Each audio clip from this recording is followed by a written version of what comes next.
Welcome to the Jaros Health Podcast, where we make it easy for you to better serve older adults through our content that informs, community that inspires, and courses that deliver.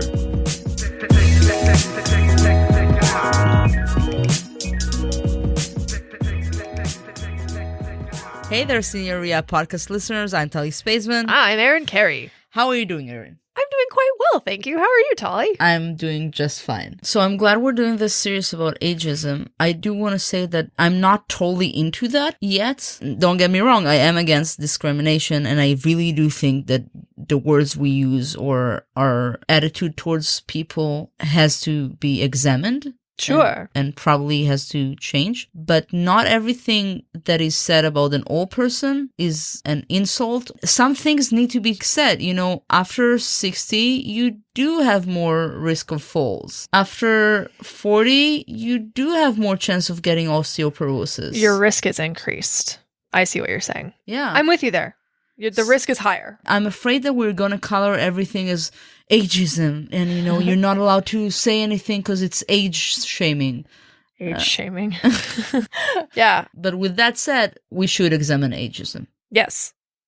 But, okay, I'm on board. Yeah, but not every time that we say something that relates to somebody's age, scream, oh, you're ageist. Tali feels very strongly about this. Have you ever heard the sentence, life and death is in the power of the tongue? The tongue? Yeah. No, I've never heard that before. Yeah, our words do have a lot of impact. Our words matter. So today I want to talk about an article that was posted in the Journal of the Gerontological Society of America. It's called The Gerontologist. It sounds like a John Grisham novel. The Gerontologist. Yeah, it was published in 2016. The title is The Language of Ageism, Why We Need to Use Words Carefully. Oh, I should remind the listeners that this episode is a part of our series on ageism. Yes, it is. I have a lot of criticism about this. Oh, I'm excited. But still, it has some good points, and the background for this article was pretty good and gives you a little bit of things to think about.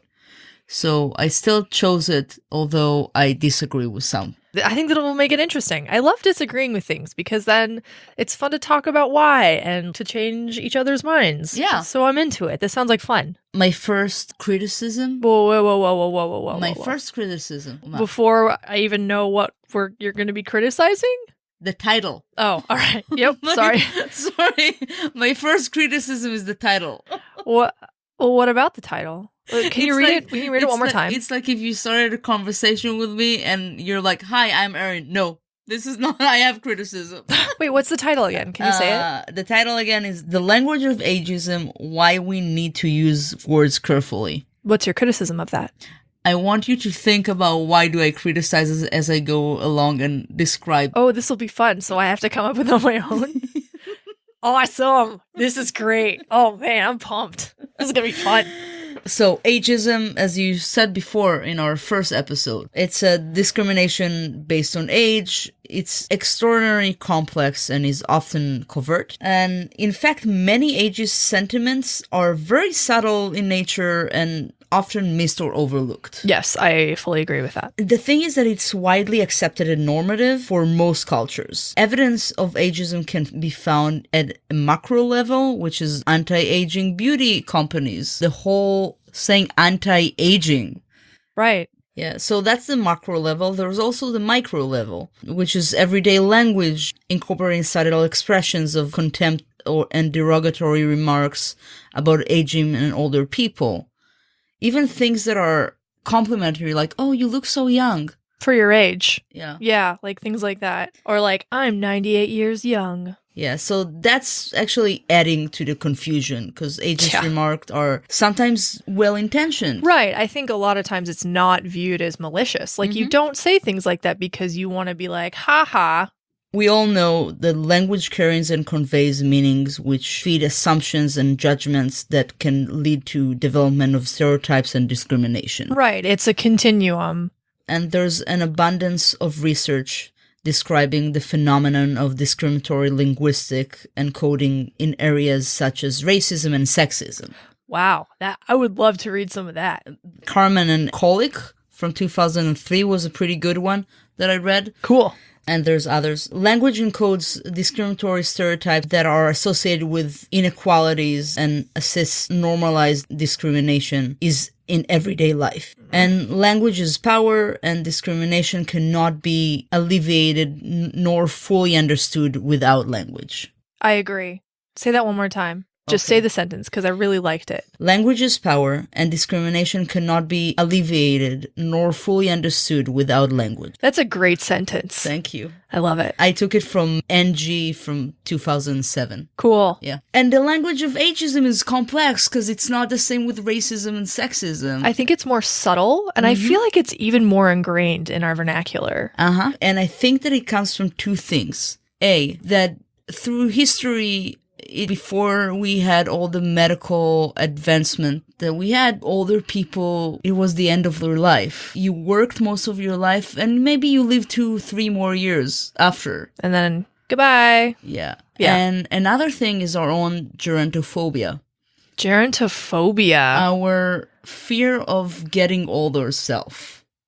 That's a fantastic word. Yeah, I found it with Bryant et al. From 2012. Man, this article that you're talking about is full of wonderful phrases and words. Remember that I told you that I love the background and all that I learned from the background, but the article itself was not.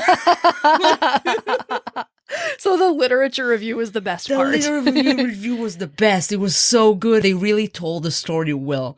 I love when I read an article to be drawn into a story. That doesn't happen very often in research. It doesn't happen very often. And the person that is responsible for the communication of language may be unaware that they are engaging in negative form of communication. And as well, the person who's receiving the words sometimes doesn't get it too. Which brings to a little bit of a philosophical question. Am I offended even though I wasn't offended? Because I didn't realize I should be offended. That's making my brain hurt. Because you didn't know. Oh, man. That was the sound of my head hitting the microphone. That was the sound of stop talking about philosophy and get me to the research.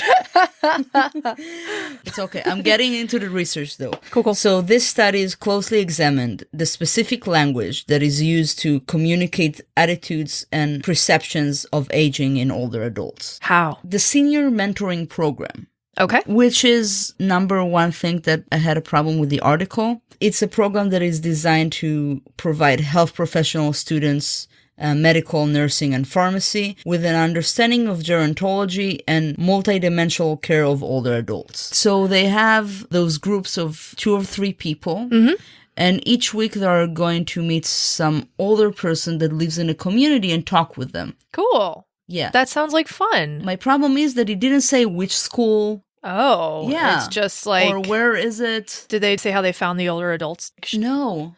They just said, we did this. Yeah, so the older adults are based on volunteers, but they didn't say if it's a mandatory class or is it volunteer class. That's a huge difference. Activity. I know the article was from Virginia Commonwealth University in Richmond. Okay. So my assumption is that they're students. But the fact that you have to make that assumption is annoying. Yes. Yeah. All right. I'm with you on that criticism, for sure. Thank you. No problem. I support you.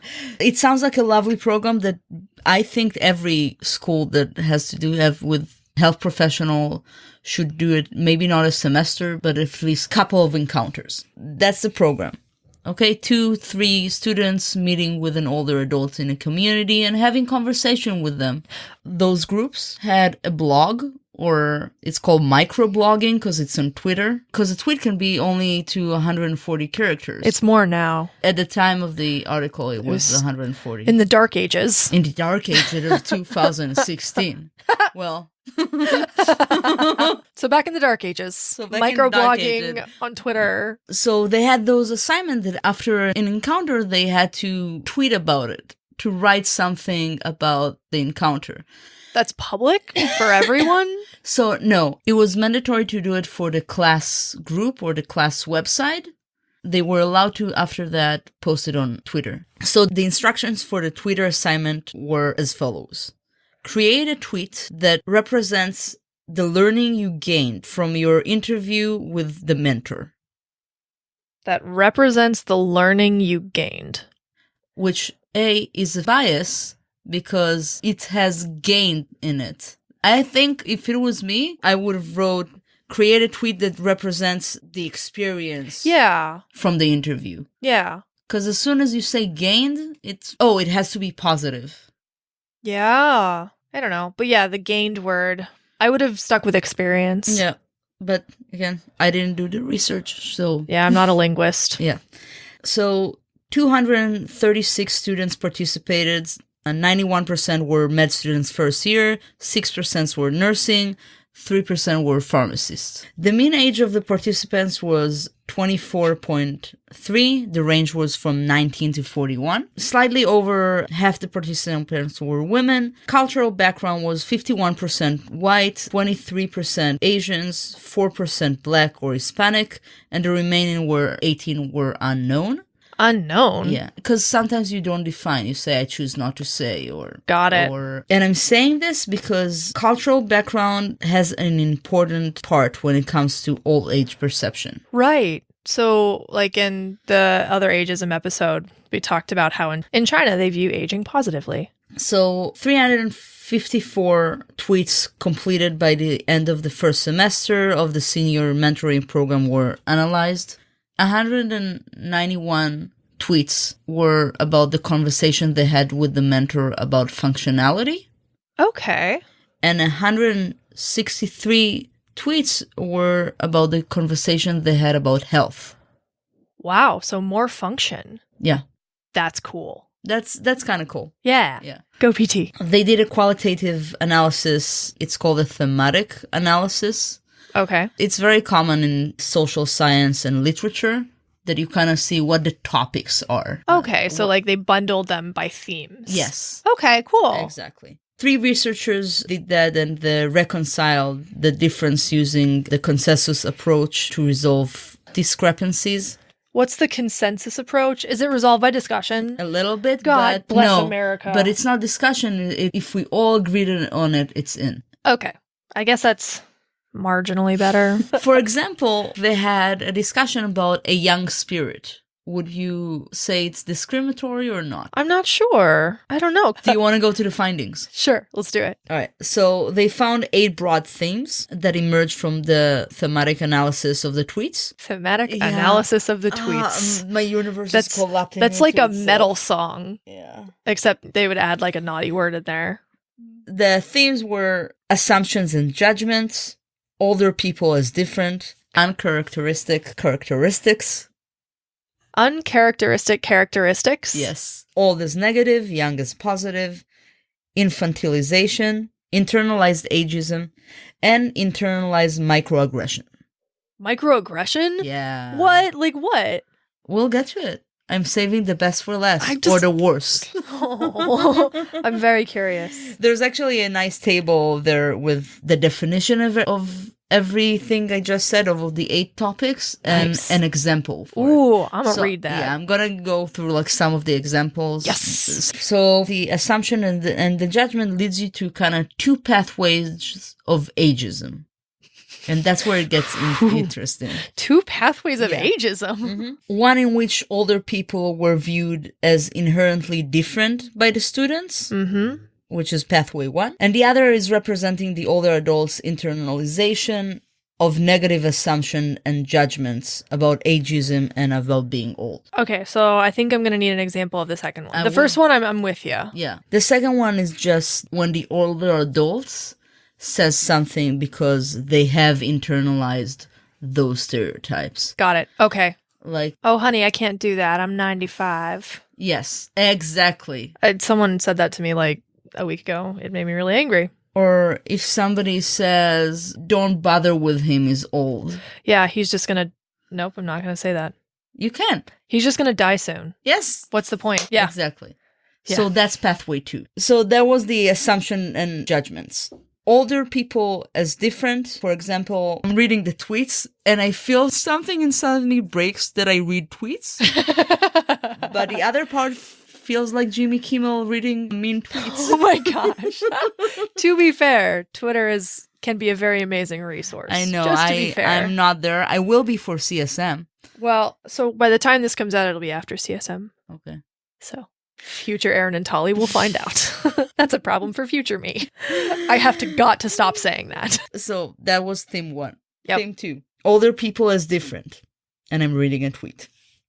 They are almost 4 times my age and living lives full of learning, activism, and purpose. They make aging look easy. My mentors made me realize the importance of treating the elderly with the same attitude and approach as for treating younger patients. Okay. So it doesn't sound bad.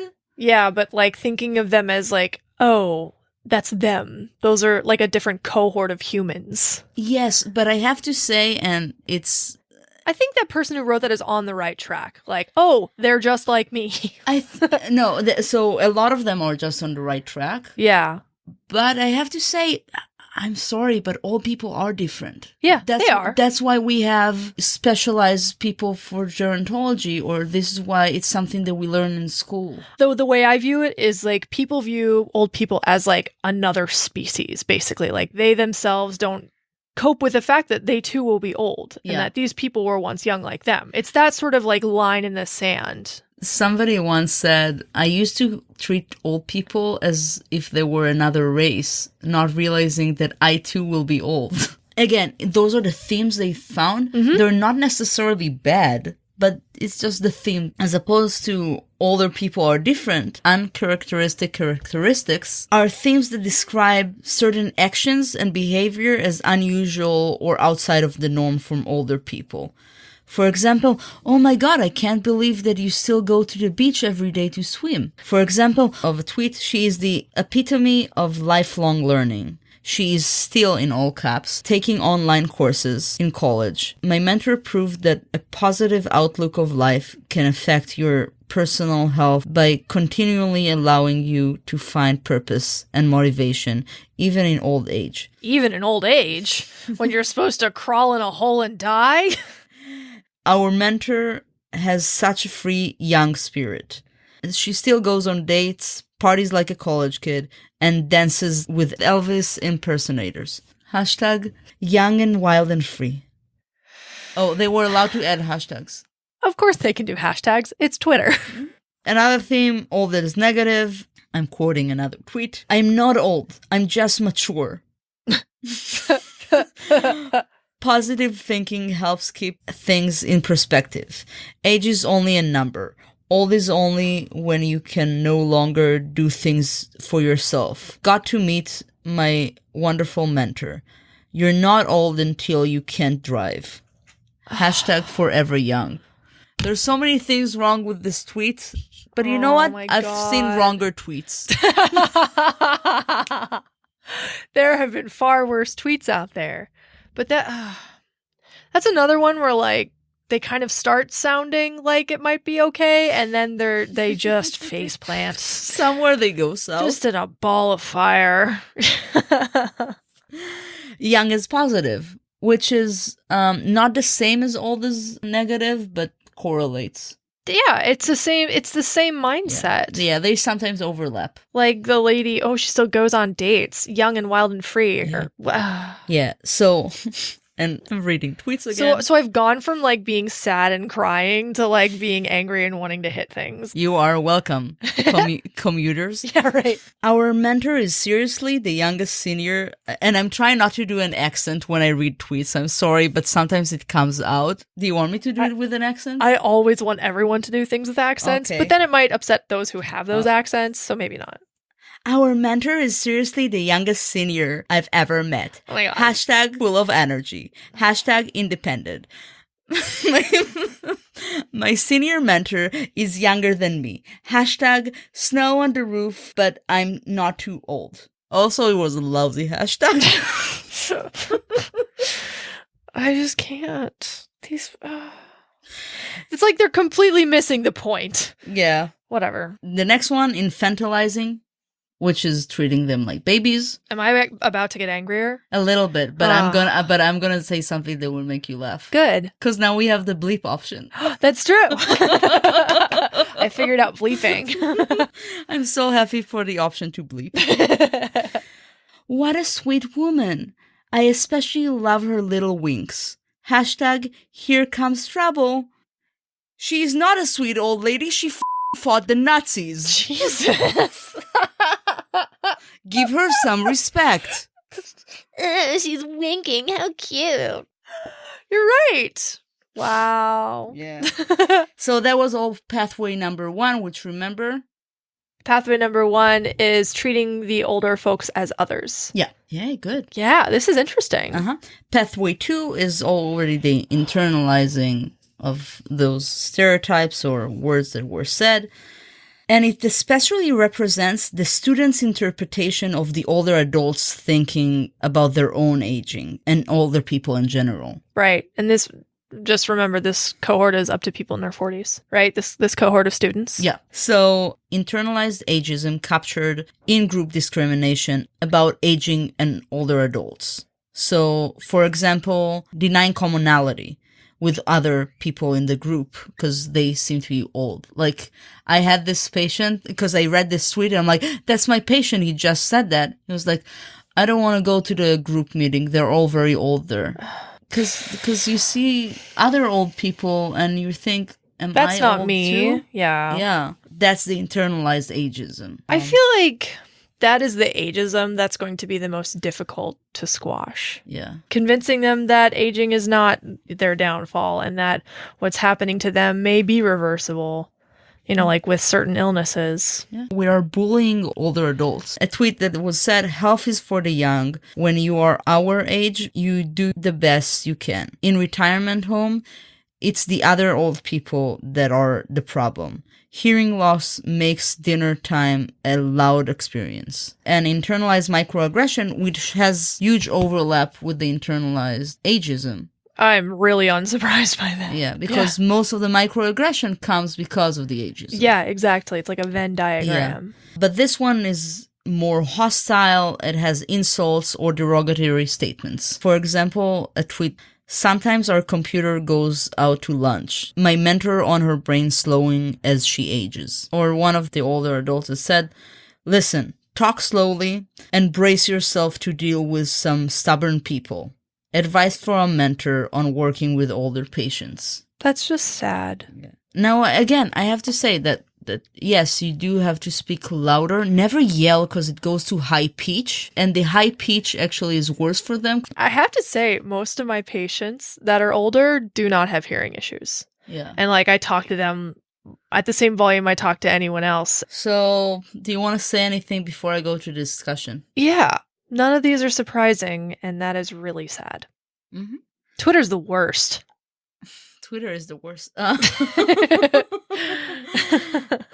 But I have to say that it was only 12% of the tweets were negative. negative. Were negative or had ageism. Ageism does not have to be negative. That's true. But only 12% of the tweets. That's actually had this language. That's a lot better than I was expecting. Yes. Okay, so I'm feeling a little better now. Mm-hmm. Are you gonna like crush my dreams now with a discussion? No. I think though I would have loved to see an analysis of what the med students wrote, not because they're smarter because they're med students, but they are grad students as opposed to people who are in college. Like the BSN nursing folks. And has experienced less experiences in life. Or yeah, that would be really interesting. Yeah. Even like age, who tweeted about what? Yeah. Like, were the 19-year-old shocked that an old man still drives? I think it's clear the way we use language is extremely important, given that the lexicon conveys levels of meanings that embed far deeper than the words themselves. And language is the basis through which we communicate with each other. Through language, we share thoughts, we share ideas, we share emotions. Words are often used automatically. Right. And, like I don't think about speaking. And because words are used automatically and unconsciously as we speak from a habit, it's hard to change them, but we should be more thoughtful about that. Yeah, I think that being aware of your own biases and your own tendencies towards these thoughts can help move you in the right direction. The authors are suggesting that just as 30 years ago, the American Psychological Association considered the issue of bias in language and developed a document titled Guidelines of Avoiding Racial Ethnic Bias. We should do the same for older adults. Oh man, do I have a surprise for you. It was published last year, and that's what the next episode's about. Meg Lowry posted it on Twitter. Funny enough, I like poo all over Twitter, but it's good sometimes. Yeah, I feel that social media is like people. There are the worst and the best. That's a really good way to think about it. Some people started to work on it in 2009, and I'm really glad that Erin is going to talk about it the next time. Coming up next time on Senior Rehab Podcast. Yeah. Do you have any questions? So, okay. This is great. I'm really glad that they did this sort of study looking at healthcare professionals and how they think about spending time with older people. But what does that mean for me as a clinician or as just a person? As a person, and especially a clinician, which means a person that interacts with patients. Clinicians aren't people. As we said, language comes automatically, so you should be sometimes extra... Give it a little thought before words comes out of your mouth. Shoot. It's okay. No, this is good because I should be better about that. Oh, I don't do this at all, as you know me. No, I think something and it comes out. But I have to say, and remember that I told you that the title of the article didn't make sense to me? Wait, read it one more time. The Language of Ageism, Why We Need to Use Words Carefully. I'm still okay with that title. So they promised me a goat and they brought me a cow. They don't specify words. No, they didn't say... Again, why we need to use words carefully. They didn't say the impact of the words. You're right. I would have enjoyed it better if it said the language of ageism, what people tweet about, or what are the words we use. Instead of why they are bad. And I love goats. When you promise me a goat, I expect a goat. That's a really good point. Yeah, but again, it was a nice article. It'll be in the show notes. That was a great article, Tali. Yeah. Thank you for sharing that with me and the listeners. Hey, I'm glad. And thank you very much for listening. I'm Tali Spaceman. I'm Erin Carey. And this is Senior Rehab Podcast. Stay funky. Thank you for listening to the Jaros Health Podcast. Go to jaroshealth.com to get the show notes for this episode and find out how you can join the Jaros community for free. You'll get access to our private Facebook group and the weekly Jaros Recap, where we share our favorite reads, podcasts, and any interesting conversations in the Jaros community that week. Once again, that's GEROS health.com. Thanks for listening.